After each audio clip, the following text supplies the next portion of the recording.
نئے ملک کے پاس پہلے ہی محدود وسائل تھے، لیکن اسے اچانک لاکھوں بے گھر انسانوں کو رہائش، خوراک، روزگار اور تحفظ دینا تھا۔ پاکستان میں آ کر کیا ہوا؟ یہ سفر سرحد پر ختم نہیں ہوا تھا، اصل امتحان تو اس کے بعد شروع ہوا۔ لاکھوں مہاجرین کو آباد کرنا تھا، کسی کو گھر چاہیے تھا، کسی کو روزگار، کسی کو کھانا، کسی کو علاج، اور کسی کو صرف یقین چاہیے تھا کہ اب ہم محفوظ ہیں۔ نئے پاکستان کے لیے بے شمار مشکلات کے باوجود مہاجرین کی آبادکاری کا عمل شروع کیا گیا۔ لوگوں نے خالی ہاتھ سے زندگی دوبارہ شروع کی۔ کسی نے چھوٹی سی دکان کھولی، کسی نے کاروبار شروع کیا، کسی نے تعلیم حاصل کی، کسی نے سرکاری اداروں میں کام کیا، اور کسی نے اپنے بچوں کے لیے ایک نئی دنیا بنائی۔ یہ صرف ہجرت نہیں تھی، یہ انسان کے حوصلے کی کہانی تھی۔ ذرا سوچئے، جس شخص نے اپنا گھر کھو دیا، اس نے نیا گھر بنایا۔ جس نے اپنا ماضی کھو دیا، اس نے اپنے بچوں کے لیے مستقبل بنایا۔ اور یہی وہ مقام ہے جہاں 1947 کی تاریخ ہمارے لیے موٹیویشن بن جاتی ہے، کیونکہ زندگی کبھی کبھی انسان کے ہاتھ سے بہت کچھ چھن جاتا ہے، لیکن اگر حوصلہ باقی ہو تو انسان دوبارہ کھڑا ہو سکتا ہے۔ جی 1947 ہمیں کیا سکھاتا ہے؟ 1947 ہمیں صرف یہ نہیں سکھاتا کہ پاکستان کیسے بنا۔ 1947 ہمیں یہ سکھاتا ہے کہ مشکل وقت ہمیشہ انسان کا آخری وقت نہیں ہوتا۔ ایک خاندان نے گھر چھوڑا مگر نئی زندگی بنائی۔ ایک نوجوان نے اپنا کاروبار چھوڑا مگر دوبارہ شروع کیا۔ ایک بچے نے اپنا بچپن کھویا مگر آنے والی نسل کے لیے امید بن گیا۔ یہی قومیں بنتی ہیں۔ قومیں صرف عمارتوں سے نہیں بنتی، قومیں قربانی، محنت، صبر اور امید سے بنتی ہے۔ اور آج ہم کہاں کھڑے ہیں؟ آج ہم ایک آزاد ملک میں رہتے ہیں، اپنے مستقبل کے خواب دیکھ سکتے ہیں، ہم تعلیم حاصل کر سکتے ہیں، کاروبار کر سکتے ہیں، اپنی رائے دے سکتے ہیں، اپنے بچوں کے لیے بہتر مستقبل کا خواب دیکھ سکتے ہیں۔ لیکن آزادی صرف جشن کا نام نہیں، آزادی ذمہ داری کا نام ہے۔ اگر ہمارے بزرگوں نے مشکل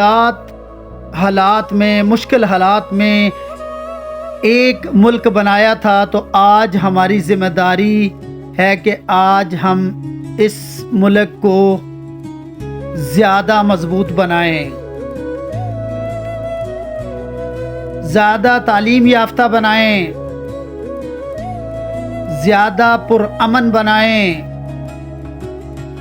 اور اپنی آنے والی نسلوں کے لیے بہتر بنائیں۔ آخری پیغام تو میرے پاکستانی بھائیوں اور بہنوں، 14 اگست کو صرف جھنڈا لگانا کافی نہیں، صرف نعرہ لگانا کافی نہیں، صرف آتش بازی کافی نہیں۔ ہمیں پاکستان کو بہتر بنانے میں اپنا کردار ادا کرنا چاہیے اور کریں گے۔ ہم محنت کریں گے، ہم تعلیم حاصل کریں گے، ہم اپنے قانون کی عزت کریں گے، ہم اپنے بچوں کو بتائیں گے کہ آزادی ہمیں آسانی سے نہیں ملی تھی، اس کے پیچھے ایک بہت بڑی انسانیت کی قیمت تھی۔ یہ ملک ہمارے لیے صرف زمین کا ٹکڑا نہیں، یہ لاکھوں لوگوں کے خواب کا نتیجہ ہے۔ جی پاکستانیوں، اگر آپ پاکستان میں رہتے ہیں تو اپنے وطن کی قدر کریں۔ اگر آپ مشکلات میں ہیں تو یاد رکھیں 1947 کو لوگ بھی مشکل میں تھے لیکن انہوں نے ہمت نہیں ہاری۔ آپ بھی ہمت نہ ہاریں، اپنے خواب کو زندہ رکھیں، اپنے وطن کے لیے اپنا کردار ادا کریں۔ اور آخر میں تمام پاکستان کو دل کی گہرائیوں سے جشن آزادی مبارک۔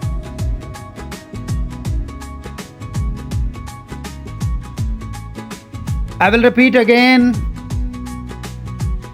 تمام پاکستانیوں کو دل کی گہرائیوں سے جشن آزادی مبارک۔ اللہ تبارک و تعالی ہمارے پیارے پاکستان کو امن، ترقی، خوشحالی اور اتحاد عطا فرمائے۔ پاکستان ہمیشہ قائم و دائم رہے۔ پاکستان زندہ باد۔ میں ہوں شکیل راؤ اور آپ سن رہے تھے دل کو چھونے والی داستان، شکیل راؤ کی زبانی۔ اللہ تبارک و تعالی آپ کا حامی و ناصر۔ شکیل راؤ کو اجازت دیجیے۔ اللہ نگہبان۔ اینڈ پاکستان